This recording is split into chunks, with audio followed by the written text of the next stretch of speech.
हत्यारे प्रेमी बने गुनाहगार, प्यार ने की हद पार। देहरादून उत्तराखंड की सच्ची घटना। नमस्कार दोस्तों, मैं शिवा। अगर आप हमारे YouTube चैनल पर पहली बार आए हैं तो हमारे YouTube चैनल को सब्सक्राइब जरूर करें। चलिए वीडियो को शुरू करते हैं। देहरादून के में उस दिन काफी गहमागहमी का माहौल था। अनेक अधिवक्ता न्यायालय में तेजी से आ रहे थे तथा वे पेशकार से अपने अपने मुकदमों की तारीखों की बाबत जानकारी लेकर वापस लौट रहे थे। वह दिन कुछ इसलिए भी खास था कि उस दिन देहरादून में हुई एक शिक्षक किशोर चौहान की हत्या के बहुचर्चित मामले में न्यायालय में फैसला सुनाया जाना था।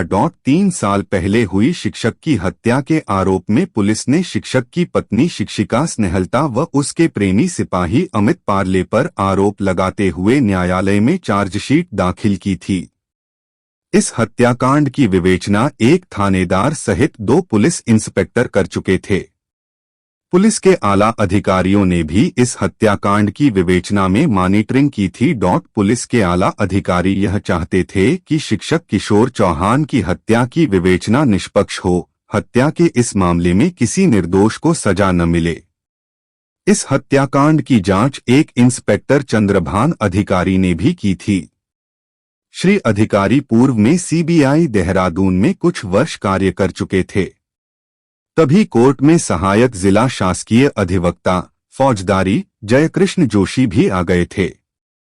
जोशी ने आकर पहले कोर्ट की कार्रवाई की तैयारी की बाबत पेशकार से बात की। इसके बाद अदालत में किशोर चौहान की हत्या के मामले के आरोपियों स्नेहलता व सिपाही अमित पार्ले को भी जेल से लाया गया था। कटघरे में उन दोनों के चेहरों पर हवाइयां उड़ी हुई थीं। कुछ समय बाद अदालत में बचाव पक्ष के अधिवक्तागण यशपाल सिंह पुंडीर व विवेक गुप्ता भी पहुंच गए थे।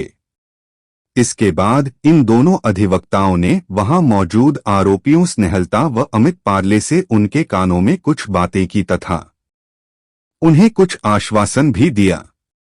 इसके बाद कोर्ट में थाना रायपुर की पुलिस तथा कुछ पत्रकार भी पहुंच गए थे। वे सभी कोर्ट की कार्रवाई शुरू होने का इंतजार करने लगे। उस समय 10 बज रहे थे। तभी न्यायालय में अपर सत्र न्यायिक मजिस्ट्रेट चंद्रमणि राय आ गए थे। उनके आने पर वहां मौजूद अधिवक्ताओं व पुलिस वालों ने उन्हें अभिवादन किया था। इसके बाद वहां पर मजिस्ट्रेट ने कोर्ट की कार्रवाई शुरू करने के आदेश दिए। तभी कोर्ट में तैनात दोनों कोर्ट मुहर्रिर सावधान होकर खड़े हो गए थे। इस दौरान पेशकार का संकेत पाकर अर्दली ने कोर्ट के गेट पर आवाज लगाई कि राज्य बनाम स्नेहलता व अमित हाजिर हो। किशोर चौहान की हत्या के मुकदमे में वादी किशोर चौहान के भाई आनंद चौहान तथा प्रतिवादियों स्नेहलता व अमित पार्ले के बयान पूर्व में ही दर्ज हो चुके थे तथा इस प्रकरण में अभियोजन पक्ष व बचाव पक्ष के अधिवक्तागण पूर्व में बहस भी कर चुके थे। CRPC की धारा 313 के तहत आरोपियों स्नेहलता व उसके प्रेमी सिपाही अमित पार्ले ने अपने बयानों में कोर्ट में खुद को निर्दोष बताया था। अभियोजन पक्ष ने इस मुकदमे की जोरदार पैरवी करते हुए आरोपियों के खिलाफ 36 गवाहों के बयान कोर्ट में दर्ज कराए थे।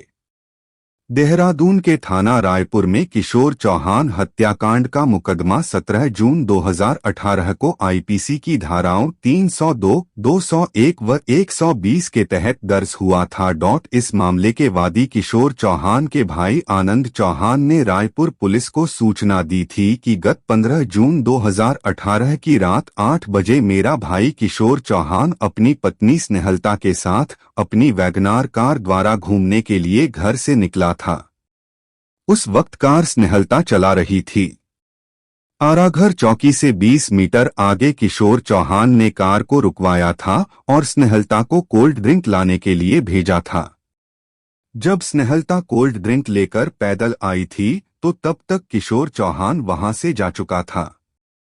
इसके बाद स्नेहलता ने इसकी सूचना अपने परिजनों को फोन करके दी थी व किशोर को आसपास तलाश किया था। रात 9:10 पर स्नेहलता का फोन किशोर ने रिसीव किया और कहा कि तुम परेशान मत हो, मैं आ जाऊंगा। इसके बाद स्नेहलता ने यह सूचना अपनी जेठानी को देनी चाहिए तो जेठानी का मोबाइल बंद मिला। इसके बाद 16 जून 2018 की सुबह को थाना रायपुर पुलिस ने किशोर के भाई आनंद को सूचना दी कि तुम्हारे भाई किशोर चौहान रिंग रोड किसान भवन के पास अपनी कार में मृत मिले हैं। इस सूचना पर किशोर के घर वाले मौके पर पहुंचे थे। रायपुर पुलिस ने घटनास्थल की कार्रवाई पूरी करके शव पोस्टमार्टम के लिए दून अस्पताल भेज दिया था और आनंद चौहान की ओर से किशोर की हत्या का मुकदमा दर्ज कर लिया था। मुकदमा दर्ज होने के बाद इस प्रकरण की जांच थानेदार मनोज रावत को सौंप दी गई थी। किशोर की मौत का मामला बेहद पेचीदा था। श्री रावत ने कोतवाल हेमेंद्र नेगी के निर्देश पर मृतक किशोर व उसकी पत्नी स्नेहलता के मोबाइल नंबरों की कॉल डिटेल्स निकलवाई।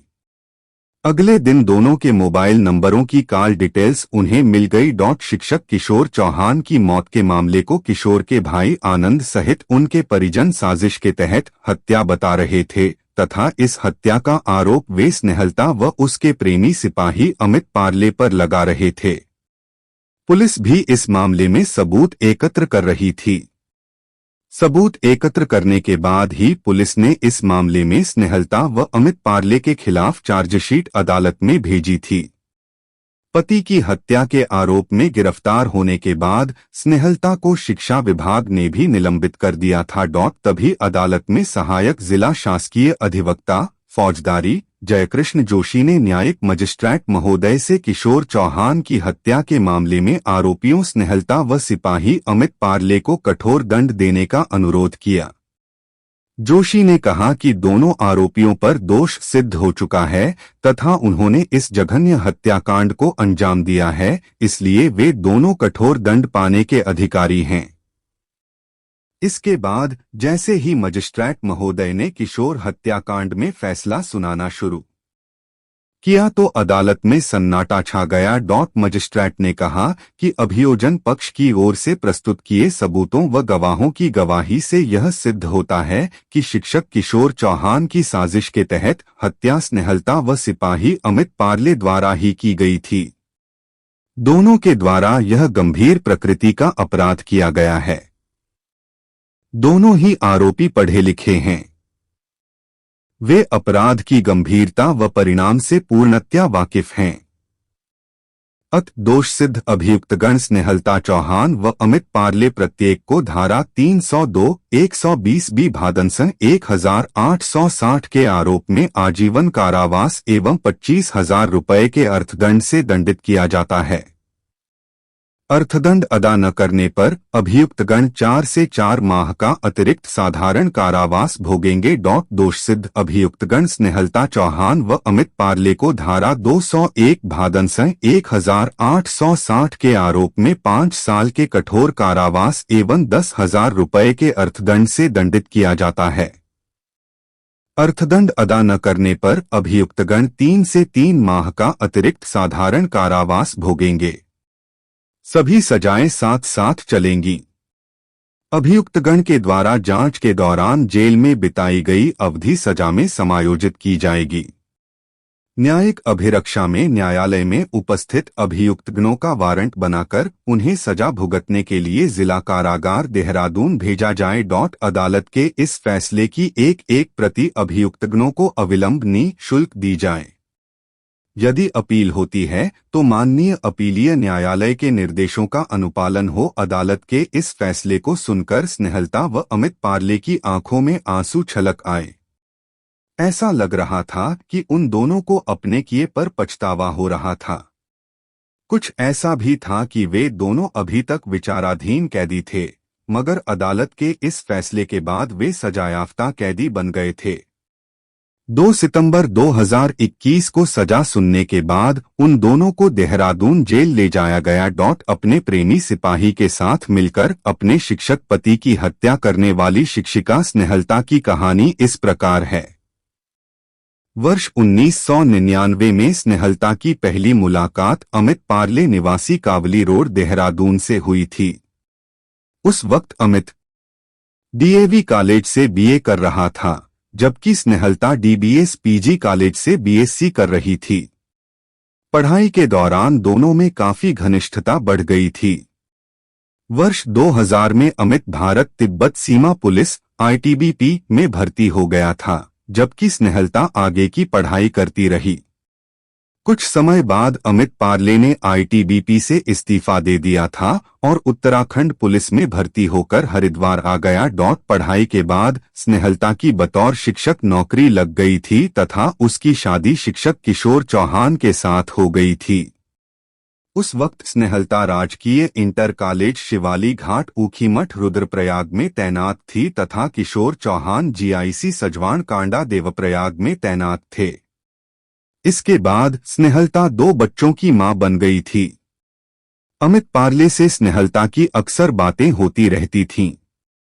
वर्ष 2004 में अमित पार्ले की भी शादी हो गई थी तथा वर्तमान में वह 2 बेटियों व 1 बेटे का बाप है। इसके बाद स्नेहलता व अमित पार्ले का प्यार परवान चढ़ने लगा था। अक्सर अमित पार्ले जब स्नेहलता से मिलने आता था तो वह किशोर चौहान से भी मिलता था। जब किशोर चौहान को स्नेहलता व अमित पार्ले के प्रेम संबंधों की जानकारी हुई थी तो उन्होंने इसका विरोध किया था।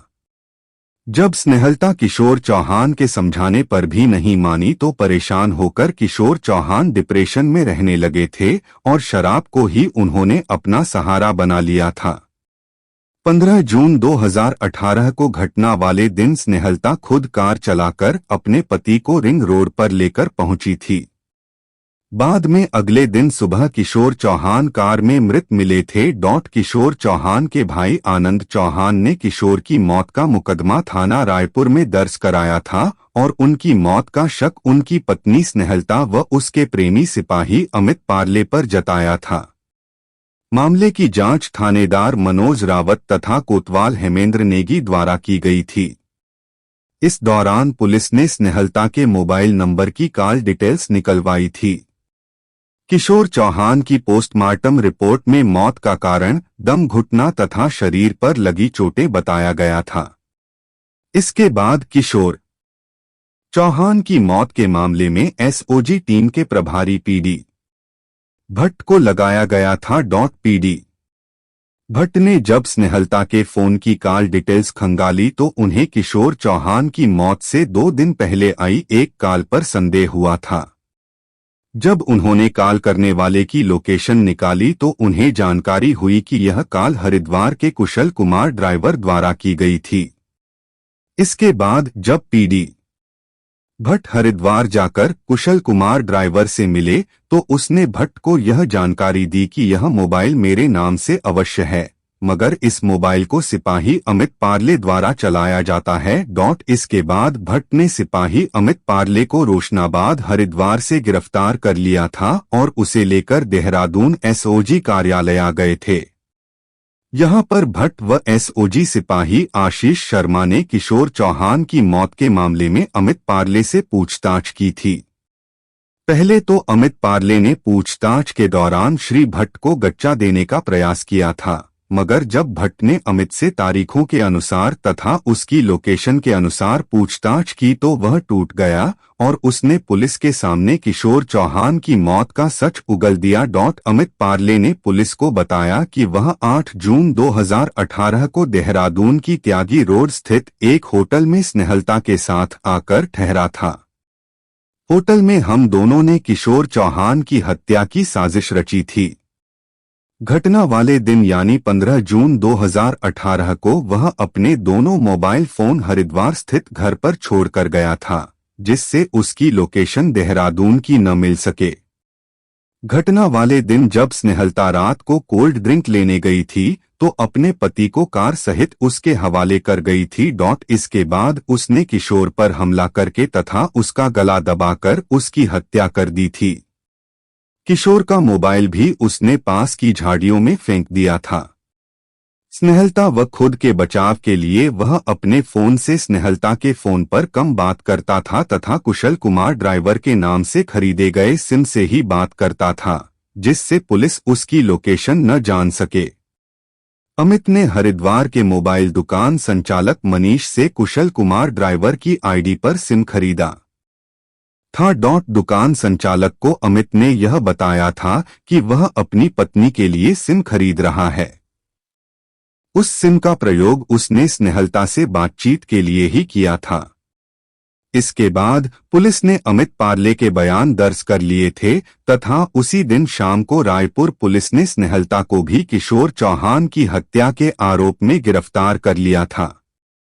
स्नेहलता ने अपने बयानों में भी अमित पार्ले के बयानों का ही समर्थन किया था। 25 जून 2018 को एसटीएफ की प्रभारी एसएसपी रिद्धिम अग्रवाल ने देहरादून में एक प्रेस वार्ता के दौरान स्नेहलता व अमित पार्ले को मीडिया के सामने पेश किया और किशोर चौहान हत्याकांड का खुलासा किया था। रिद्धिम अग्रवाल ने बताया कि जब अमित पार्ले व स्नेहलता का प्यार परवान चढ़ रहा था तो स्नेहलता ने शिक्षा विभाग से 2 साल की छुट्टी बिना वेतन ले ली थी, जिससे वह अमित पार्ले के साथ रह सके। न्यायालय द्वारा उम्र कैद की सजा सुनाए जाने के बाद से अमित पार्ले व स्नेहलता देहरादून जेल में बंद थे। इसके अलावा दोनों की ओर से न्यायालय के इस फैसले के खिलाफ उच्च न्यायालय में अपील कर दी गई है। स्नेहलता को सजा सुनाए जाने के बाद अपर निदेशक शिक्षा विभाग महाबीर सिंह बिष्ट ने 21 जनवरी 2022 को शिक्षिका स्नेहलता को बर्खास्त करते हुए उसकी सेवा समाप्त कर दी है।